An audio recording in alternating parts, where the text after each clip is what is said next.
Bueno, muchas gracias al profesor por su presentación. Ya estamos sobre la hora, pero me gustaría de todas maneras abrir el espacio a unas dos preguntas, dos comentarios. ¿Sí? Y tenemos varios. ¿Se pueden acercar para que los varios ¿O se escucha desde ahí, Pedro? Me parece que sí me escucho. Eleva un poco Tratar de plantear la pregunta. Ok. Yo veo dos problemas políticos y teóricos en lo que usted acaba de señalar. El primer problema que yo veo es que, de cierta manera, si construimos a Europa como un exterior, para llevarlo al lenguaje que usted utiliza como el no ser, y el sur global sería el ser, no estaríamos reproduciendo el gesto colonial al establecer, ¿cierto?, esa Europa como una exterioridad, ¿cierto?, y la cultura occidental. Jamás he dicho eso. ¿Ya? Yo nunca he dicho de que Europa es exterior o de que es el no ser. Al hacer lo contrario, Es que yo no hago eso. Quien hace eso es Europa. Nosotros tenemos ser pero en el sur global. Ellos son los que dicen que no lo tenemos. Más bien plantear que hay que hacer un diálogo intercultural más que establecer ese gesto colonial que hizo Europa contra los países del tercer mundo. Es que el diálogo intercultural tiene que presuponer Igualdad de condiciones. Tiene que presuponer igualdad de condiciones en el diálogo y disposición al diálogo del otro lado. Si no, yo estoy hablando, es un diálogo de sordos. Yo puedo hablar con o sea, vamos, si el europeo no te ve como igual, si no ve que tú puedas aportar nada de tu filosofía, porque ellos son las de la filosofía superior, te van a ningunear. Ha sido una crítica profunda a la cultura occidental y a la modernidad. Sí. Ya. Y establece que efectivamente Europa construyó o subalternizó a los pueblos del tercer mundo a través de efectivamente de esta contradicción entre la civilización y la barbarie. Los pueblos bárbaros serían al establecer ese mismo gesto inversamente y decir, bueno, ahora nosotros somos la idea de provincializar Europa, ¿cierto? Y que Europa sea una provincia más del mundo. En ese gesto, ¿cierto?, de establecer que Europa es, por así llamarlo, el pensamiento, el problema, ¿cierto? No habría la posibilidad de entablar ese diálogo de igualdad de condiciones interculturales. Eso es un problema que yo veo. Y el segundo que yo veo es que si renunciamos a la modernidad, como lo hicieron los fascistas en su momento, ¿cierto? Me estoy refiriendo a los grandes filósofos del fascismo, por ejemplo, entre Nietzsche, Heidegger, que renunciaron a la idea, a la racionalidad, ¿cierto? A la subjetividad, renunciaron a esa idea. Yo no he renunciado a eso, ¿viste? Nunca renunció a la modernidad. No, Yo no he renunciado a la racionalidad. He escuchado que es una crítica muy profunda a la modernidad occidental. Si nosotros rechazamos a la modernidad occidental, ¿con qué nos quedamos? Pues nos quedamos con las epistemologías y las cosmovisiones de los pueblos del mundo, incluyendo el europeo que no se conciba como superior. O sea, vamos a ver, aquí tú estás partiendo de unos prejuicios muy fuertes en lo que tú estás escuchando aquí, porque me estás atribuyendo, y esto pasa siempre, mira, donde quiera que yo haga una crítica al eurocentrismo, me están oyendo como si yo fuera antieuropeo. Yo no le quiero hacer a Europa lo que Europa le ha hecho al mundo. El fundamentalismo eurocéntrico sacó al resto del mundo de la conversación. Entonces yo no quiero ahora invertirlo y sacar a Europa del medio. Yo quiero que Europa sea uno más, no el centro de la conversación. Ahora, tú me oyes a mí y ¿qué tú concluiste? Que yo estoy sacando a Europa del medio. Entonces, viste, porque eso es ese sentido común eurocéntrico.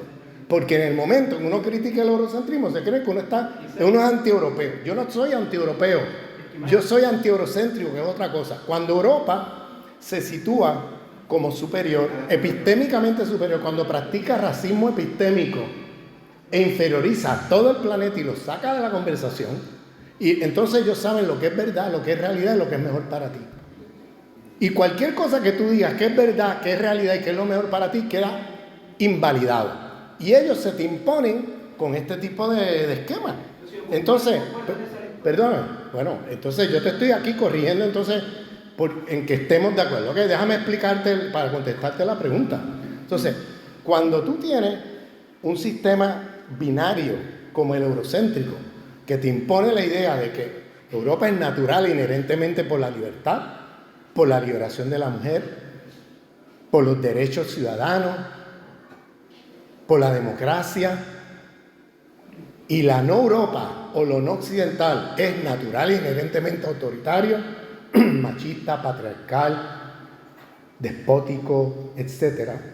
Ese binario, lo que hacen los fundamentalistas tercermundistas es aceptarlo e invertirlo.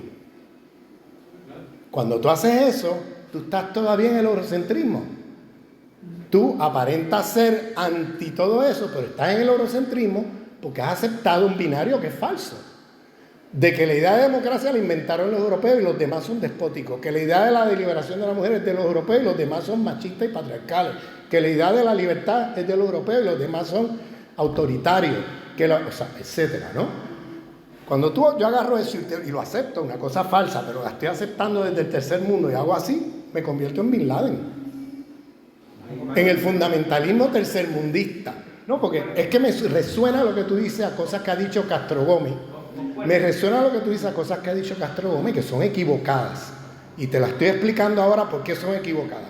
Entonces, cuando tú inviertes eso, estás en Bin Laden. Entonces, la manera de tú romper con eso, es decir, de tú salirte del esquema del binario eurocéntrico e invertirlo así, es desplazando el binario. ¿Cómo tú lo desplazas? Como hacen los zapatistas. La democracia no es inherente y naturalmente europea. Nosotros tenemos democracia. Y para nosotros la democracia es mandar obedeciendo.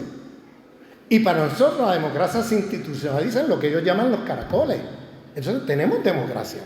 Entonces rompe el binario de que solamente la democracia liberal occidental es la única posible. ¿Entiendes? Ahí se rompió el binario, porque ya no están diciendo, como Bin Laden, pues sí, yo soy patriarcal y soy autoritario y lo mío es superior a lo tuyo. O sea, lo está haciendo así.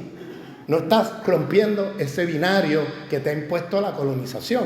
Entonces, por tanto, el fundamentalismo tercermundista que hace eso son tan eurocéntricos como los eurocéntricos, porque lo único que han hecho es esto.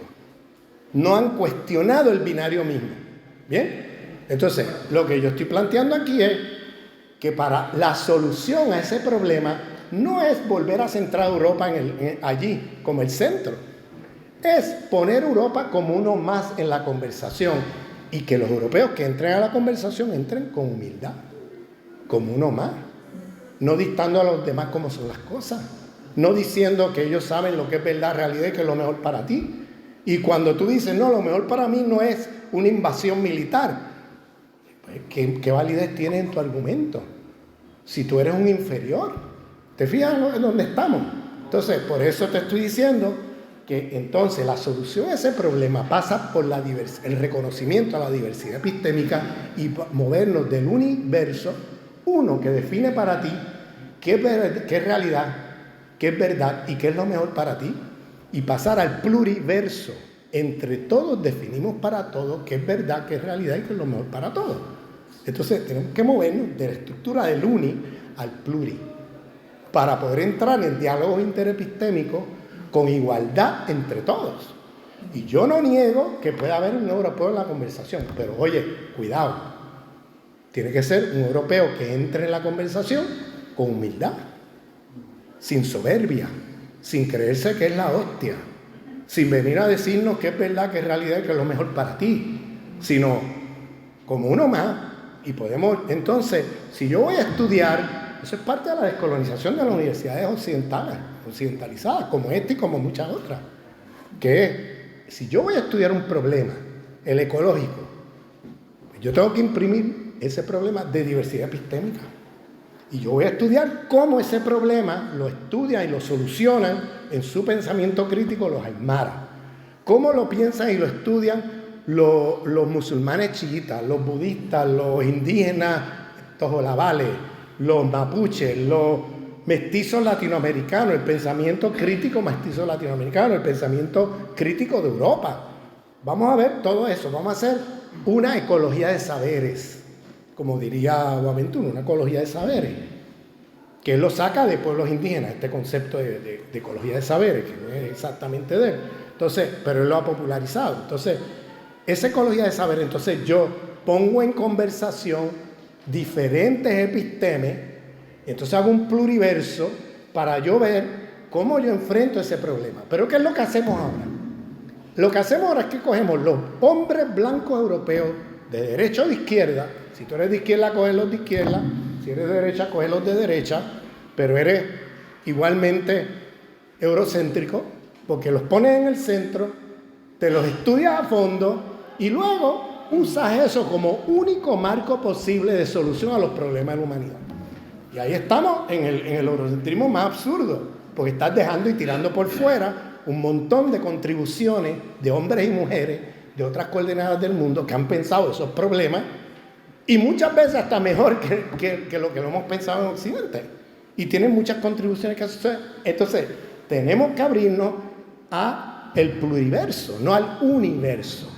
Y el problema con la modernidad, si tumbamos la modernidad, entramos al pluriverso, entramos a ese diálogo interepistémico. Porque el problema con la modernidad es que viene ya amarrada de manera tramposa con cosas como decirte lo siguiente. Yo respeto mucho, esto lo digo yo ahora, yo respeto mucho a los intelectuales musulmanes que me dicen, yo no soy creyente, pero yo soy musulmán. Y yo digo, pero ¿cómo? Si no eres creyente no puedes ser musulmán. No, yo nací en una cultura islámica y yo no me puedo quitar mi cosmovisión como me quito un sombrero. En cambio, en Occidente somos deshonestos. Porque en Occidente, ¿qué hacemos? No, yo estoy más allá de la religión, yo soy ateo. Pero tú eres el peor de los cristianos, porque tú naces y creces en una cosmología, en una cultura cristiana, y no eres capaz de reconocerlo. Eres el peor de los cristianos, ni sabes cuán cristiano eres, ¿no? Tú no eres creyente, vale, pero tú eres cristiano, porque te criaste en una cultura cristiana. Y el mundo moderno está construido así, camuflajeando las cosmovisiones que informan nuestras maneras de ser y estar en el mundo, nuestras maneras de pensar. Entonces, el mundo moderno tiene allí incrustada el racismo epistémico, donde mientras no nos descolonizamos de esa modernidad, no salgamos de ahí, no vamos a poder pensar más allá, no vamos a poder ni siquiera enfrentar la transformación de este desastre planetario que se llama modernidad capitalista occidental. No vamos a poder, porque vamos a estar reproduciendo las mismas categorías del sistema contra el cual estamos luchando. Entonces tenemos que salirnos de ahí, y para salirnos de ahí tenemos que, un primer paso es la diversidad epistémica, salirnos del paradigma de la modernidad. Por eso yo soy hipercrítico de la modernidad. Enrique Dussel en 1492 decía, bueno, la modernidad tiene un lado emancipatorio y un lado terrible, genocida. Al final de su vida se da cuenta que ese lado emancipatorio que él llamaba libertad, democracia, estas cosas, que no vienen de allí, que vienen de civilizaciones previas, y que lo que hace la modernidad de manera deshonesta es ocultarte todo eso y hacerte creer que todo eso viene de los hombres europeos. Entonces caemos en el racismo, sexismo epistémico que es fundante a la universidad occidentalizada, que es que te ponemos ahí hombres blancos europeos, las mujeres están fuera, incluyendo a las europeas. Entonces, hombres blancos europeos como el pedestal de la conversación epistémica en el espacio universitario, en el espacio incluso de la izquierda. Y estamos en el racismo, sexismo epistémico, en la izquierda. Pues estamos siempre viendo hombres occidentales de 5 países. Un alemán, un británico, un francés, un gringo y un italiano. Y de ahí se acabó, apaga la luz y vámonos. Y con eso resolvemos el mundo. Pues no, porque esa gente no ha pensado en ninguno de los problemas nuestros acá, en el sur global. Y hay un montón de mujeres y hombres que sí lo han pensado, pero los tenemos fuera del canon del pensamiento por racismo epistémico, porque nos tragamos el cuento de la modernidad. Ese es el problema. Entonces, ¿qué sustituye a esa modernidad destructiva de la vida? Un nuevo proyecto civilizatorio que Dussel llamaba la transmodernidad, más allá de esta modernidad. Yo no estoy diciendo que nos podamos sacar la modernidad con un sombrero, ¿bien? Hay que hacer un trabajo de descolonización, en todos los renglones, no solamente en la descolonización del saber, sino también en las instituciones. Tenemos que descolonizar el sistema en que estamos metidos, pero eso es lucha política, eso no es algo que va a caer del cielo. Pero para tener esa lucha política tienes que tener entonces también un proyecto de coloniales a nivel del saber, para tú poder proponer alternativas institucionales, prácticas, económicas, etcétera, al mundo, a la economía, a las instituciones que tenemos hoy. Profe, pero también la conversación, pienso yo que no tiene que ser solo con Europa, porque ¿qué sabemos nosotros si es que ellos nos quieren escuchar? Igual, ¿qué tanto les interesa a ellos conversar con nosotros? O sea, como que a nosotros nos interesa descolonizarnos y todo de ellos, pero a ellos no les interesa saber de nosotros, de nuestra historia tampoco. Entonces, ¿qué tanto como ponernos en un pedestal si... Pero, no, muy bien, porque parte del programa, que es lo que yo decía al principio, bueno, y ellos, de verdad que quieren sentarse a hablar con nosotros de tú a tú, de igual a igual. Te digo, mi experiencia, después de muchos años, muy pocos. La mayoría no te ven como un igual. Y eso que tú estás diciendo es muy cierto. O sea, nosotros tenemos que enfatizar más en el diálogo interepistémico sur-sur. Irnos por ahí. Y entonces, claro, que todos los intelectuales del norte global que quieran entrar en conversación están bienvenidos. Yo no soy un fundamentalista anti-europeo. Yo no quiero hacer el fundamentalismo eurocéntrico, que es el hegemónico en el mundo, que excluye y saca de la conversación a todo el planeta menos ellos. Eso es fundamentalismo, pero como son los dominantes, ellos nombran a los demás de fundamentalistas y ellos nunca son fundamentalistas, ¿ves? Bueno, es que el problema de la narrativa... Pero para concluir... Vamos a dar dos preguntas que para el compañero y... Lo que pasa es que... Y si cambiamos todas las preguntas que hayan... Es que no tenemos mucho más tiempo. Tenemos que aprovechar al maestro aquí, pero planteamos una pregunta. Ya planteamos las preguntas y después el profesor responde las preguntas, porque si no, la compañera tiene la quería decir eso, ¿no? Ya, entonces acá una, dos. Lo que pasa es que el problema, maestro, Sí. yo creo que el problema, que deberíamos plantearlo desde ahí y tiene la resonancia en él, es que la narrativa Grossfogel, en este episodio que hemos tenido aquí de duración, se muestra que el tema es muy amplio y las categorías para ir trabajándolas obviamente que son complejas, en un mundo muy complejo, a veces han sido vagas en algunos sentidos, muy diversas en distintos casos, de decir que Cristo es palestino, o sea que incluso decir que Cristo es judío, ya, cosas así. Pero yo lo que veo es la moralidad detrás. Al juicio moral de la modernidad caemos de nuevo en la contradicción de no ver a la modernidad como un caso de poder, de surgimiento de una nueva episteme, y por newtoniana, levisiana, descartiana, pascaliana, pónganle los títulos que quieran, una nueva epistema de producción de lo material que va a tener poder. Y si nosotros vemos a la modernidad europea como malos, con adjetivaciones terribles, perdemos el foco de decolonización epistémico y terminamos siendo decoloniales solamente en la teología decolonial, en cómo queremos ver la mano en vez de apuntar la luna, como se diga.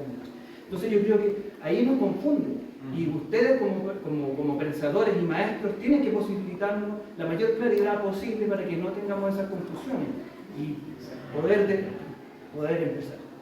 Eso.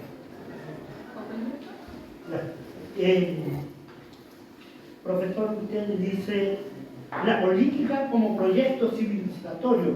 Luego lo refuerza diciendo que debemos crear una nueva narrativa histórica mundial, muy interesante.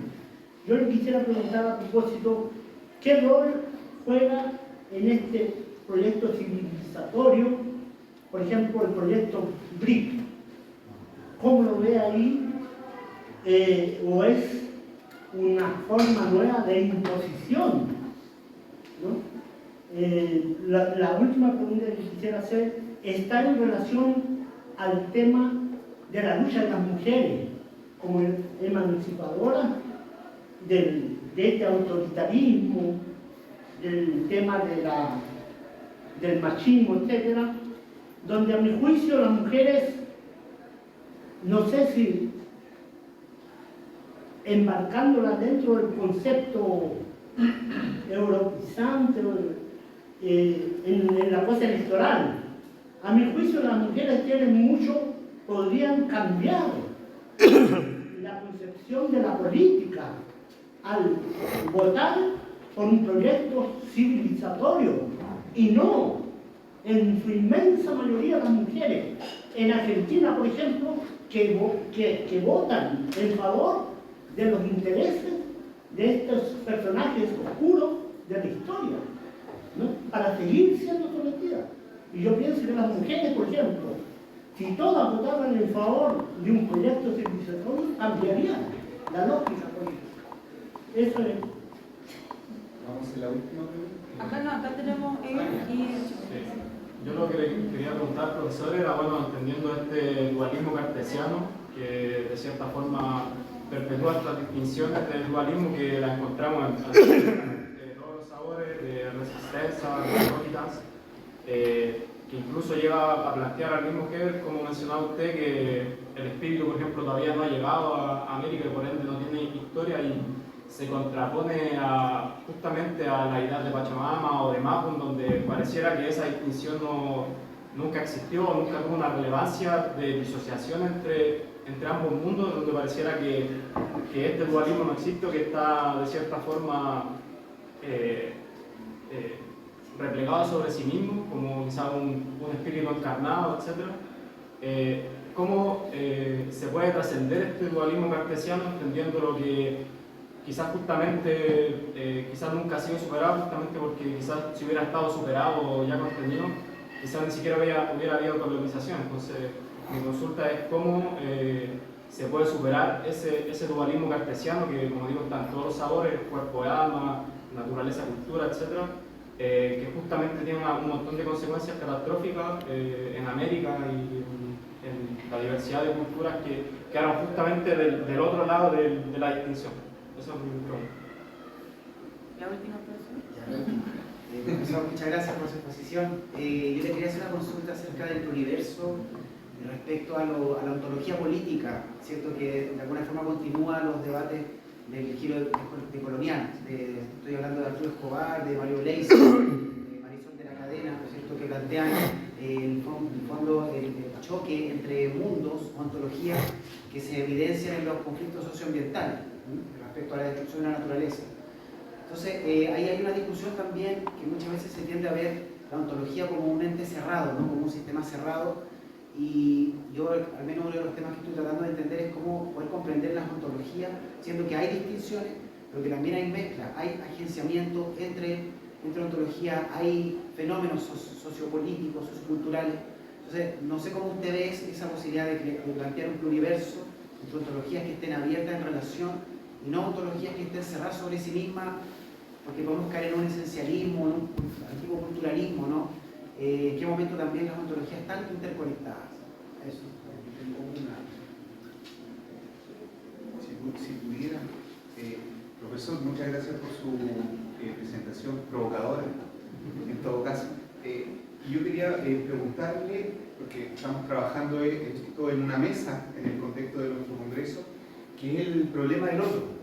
Yo creo que aquí, digamos, ese asunto ha aparecido con otros nombres y de otra manera. Me parece que ha aparecido más bien como el otro, siempre como siendo el excluido, ¿no? El que está afuera, y en todo caso está bien identificado quién o desde dónde se excluye y a dónde ha llegado a ir a parar ese otro excluido, ¿no? Pero ¿qué pasa? cuando el otro no necesariamente está afuera, ¿no? Sino que también uno podría pensar de que ese otro ya está habitando en uno, ¿no? Para todos lados.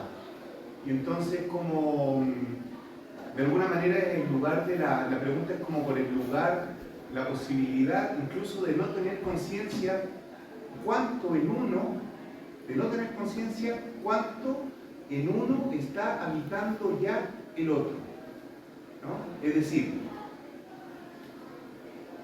si es que, digamos, en su teoría, digamos, del ser y del no ser, cabe la posibilidad que desde el ser no se tenga tanta conciencia y tanta noticia de cuánto no ser hay ya habitándole en el pensamiento, y entonces como uno se la ve, justamente, con ese no saber, del otro en uno. No sé si me explico. Mira, yo quiero aclarar algo y lo vuelvo a repetir, que lo he dicho ya, pero lo vuelvo a repetir. Cuando yo hablo de zona de ser y no ser, estoy siguiendo a Fanon y a los filósofos fanonianos del Caribe. Y eso de zona de ser y no ser es un diagnóstico, no es una ontología. Yo no estoy diciendo que la gente que clasifican como no ser no quieren ser. Es un diagnóstico de cómo el sistema los clasifica. Pero cómo nosotros los vemos es diferente, porque precisamente yo no voy a ver a los pueblos indígenas, a los pueblos afrodescendientes o a los pueblos mestizos, lo que tú quieras, o musulmanes o lo que sea, que son clasificados en la zona del no ser, o los palestinos, como gente que no tiene ser. Porque entonces repito la ontología del sistema, que tiene ser los europeos y los otros no. No, yo estoy haciendo un diagnóstico, porque el compañero hace un momento incurrió en esa interpretación, ¿no? Y yo no estoy diciendo que es un diagnóstico de cómo el sistema clasifica. ¿Bien? Eso. Y de ahí en adelante yo reconozco, la existencia y el ser de todos los pueblos. O sea, desde un proyecto de liberación, ya nos salimos de ese esquema.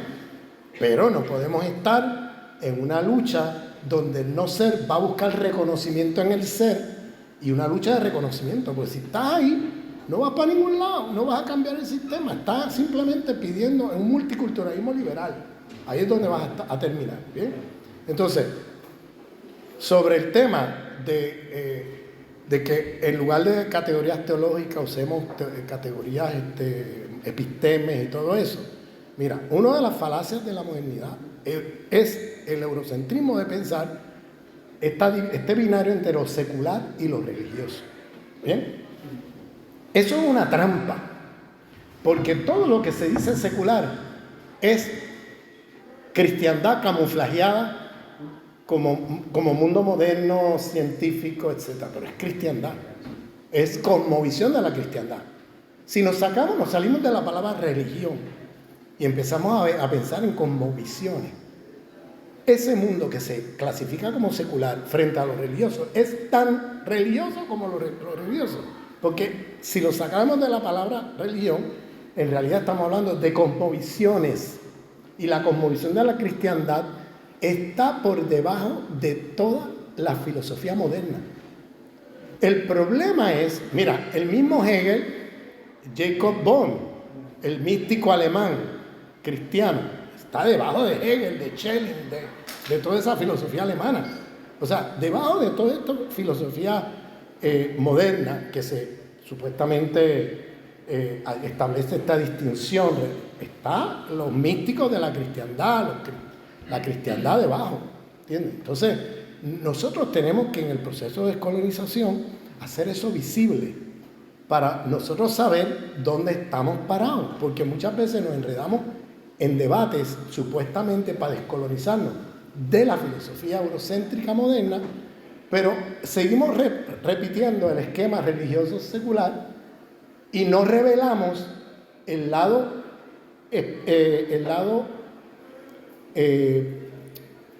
espiritual o el lado teológico o cosmológico que está por debajo de estos otros filósofos que se llaman seculares, ¿ves? Que camuflajean todo eso. Entonces tenemos que saber reconocer eso para luego poder entender de dónde viene toda esta teología de dominación que es la modernidad.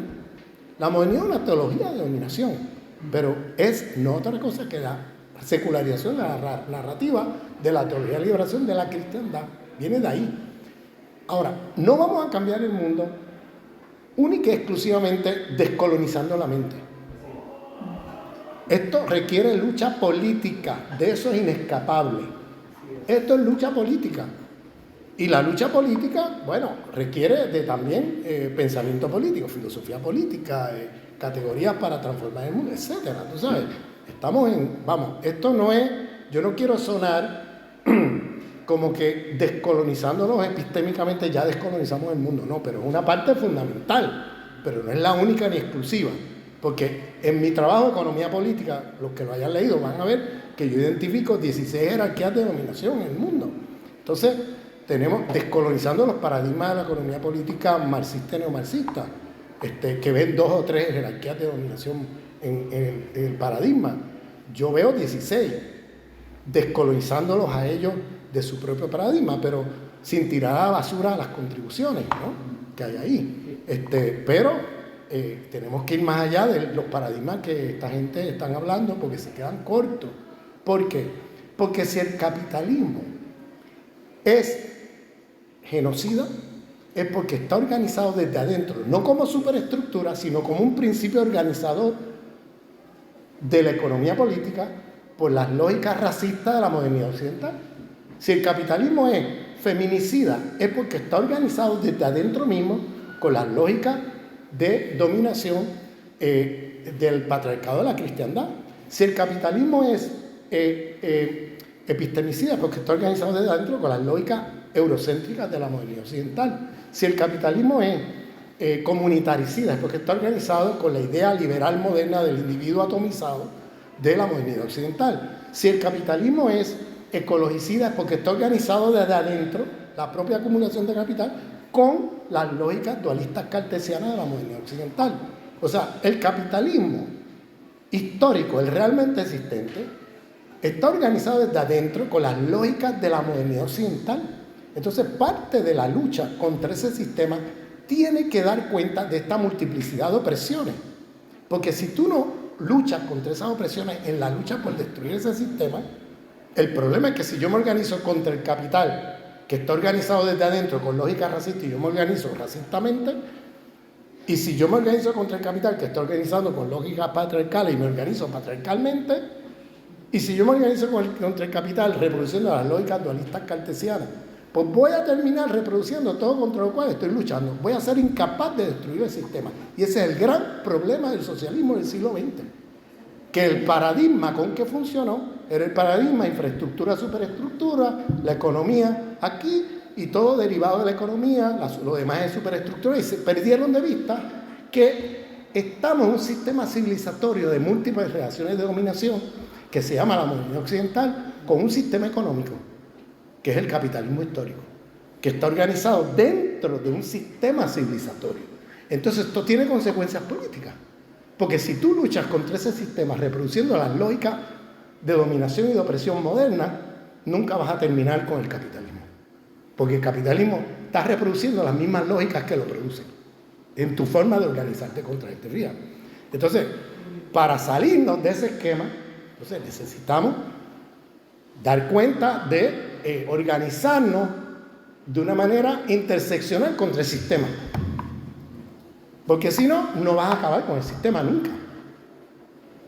Porque la falacia era pensar que hay una economía aquí y una superestructura acá y que todo lo otro, sexismo, racismo, todo eso son ideologías derivadas.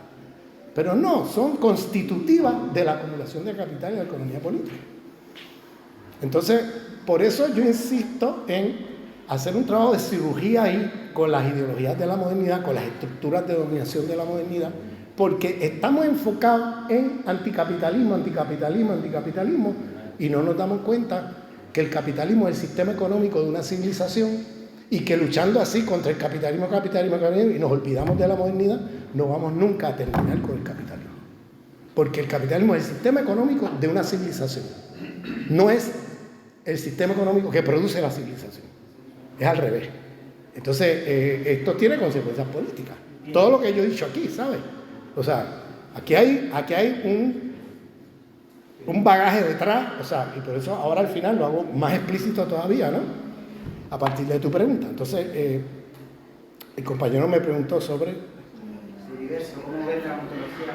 Mira, para descolonizarnos, compañeros y compañeras, tenemos que transontologizarnos.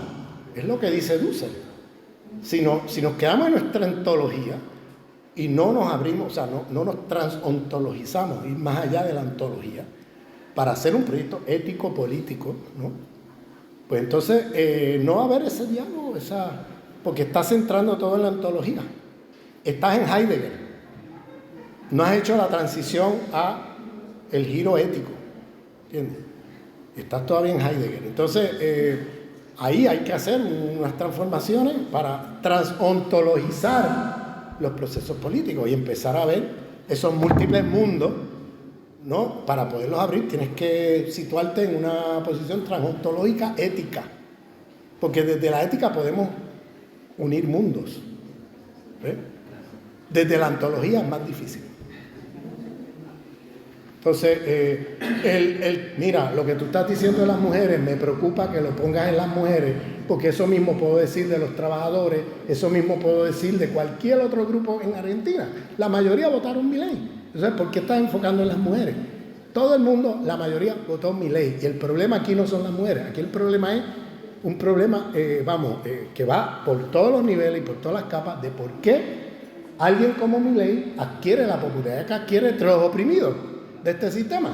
O sea, en otras palabras, el éxito del sistema es hacer que aquellos que estén abajo piensen epistémicamente como los de arriba. Ese es el éxito del sistema. Algo que Gramsci miró en su momento como, mira, el consentimiento de los oprimidos a la opresión. Entonces, eso es algo que es transversal, que no es de las mujeres, o es de todos los sectores, hombres y mujeres, trabajadores, etcétera.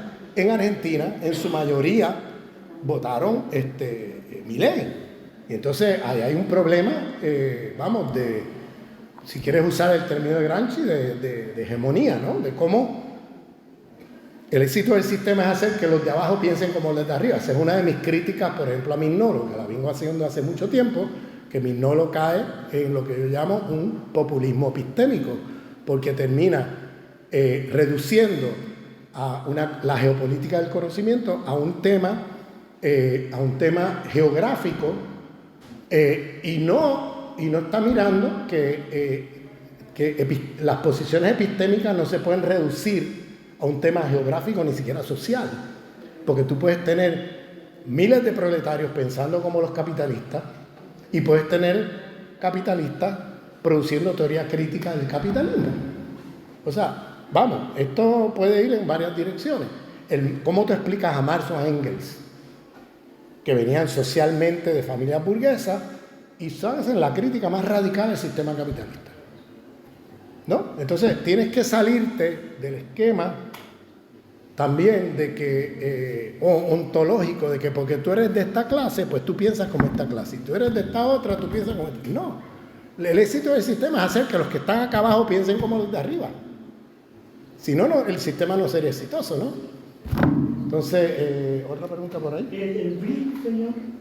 Bueno, los BRIC, eso es otro seminario. Yo tengo videos por ahí sobre todo eso, incluyendo sobre Milei. Saqué uno esta semana para los que no lo hayan visto. Y hablé ahí de Boric, de paso, para que no lo hayan visto. Porque yo creo que algo que puede pasar aquí es muy parecido a lo de Argentina. Porque si tú tienes, donde quiera que hay una pseudoizquierda socialdemócrata tibia, que no hace la política de la izquierda, que hace política de derecha disfrazado de izquierda, detrás viene, no la derecha, la extrema derecha. Y lo vemos en Italia, lo vemos en Francia, lo vemos en Brasil, lo vemos en Argentina con Milei. Donde quiera que hubo un gobierno de estos socialdemócratas de pseudoizquierda, porque lo primero que hace es nombrar a un ministro de neoliberal, ¿no? Entonces, ¿qué gobierno de izquierda es ese, no? Y además sigue la represión y la militarización de los pueblos mapuches. Y además reprime a los movimientos sociales que te pusieron allí como en la silla, para colmo. Y además va a los foros internacionales a decir que nos metamos con la OTAN en la guerra contra Rusia. Eso, perdóname, eso tiene un nombre, eso es derecho, eso es política de derecha. O sea, no vamos a disfrazarlo de otra cosa, porque eso es lo que es. Entonces, perdónenme si hiero la sensibilidad de alguna gente aquí, pero, o sea, la verdad es que, vamos, eso es derecha, en mi vocabulario eso es derecha. Entonces, llamarle de izquierda a eso es bien problemático. Y el problema con eso es que, como decía el fascista Le Pen, que decía, no voten, ¿se acuerdan Le Pen? Jean-Marie Le Pen, el papá de Marine Le Pen, en Francia, decía, no voten por la fotocopia, voten por el original. Decía este tipo, y era verdad, porque todos estaban copiándose el programa de la extrema derecha, ¿no? Haciéndose la fotocopia, pero ¿qué pasa? Cuando tú haces eso, tú no cambias la subjetividad de la gente. Y en las próximas elecciones, cuando la gente va a votar, pues terminan votando por el original, no por la fotocopia. Y por eso termina la extrema derecha metiéndose allí. Un demagogo viene, el descontento de las promesas que esa pseudoizquierda nunca cumplió, las políticas de derecha que llevó a cabo, y luego viene un demagogo y arrasan las elecciones. Y todo el mundo después se sorprende. ¿Cómo pasó esto? ¿Cómo es posible? Bueno, es posible porque por ahí pasó un gobierno socialdemócrata de pseudoizquierda que no cumplió con sus promesas, que no hizo política de izquierda, que hizo política de derecha, y al final la gente se harta de las mentiras, de la hipocresía, y la gente dice, bueno, pues votemos por el original, no por la fotocopia. Y eso es lo que pasa.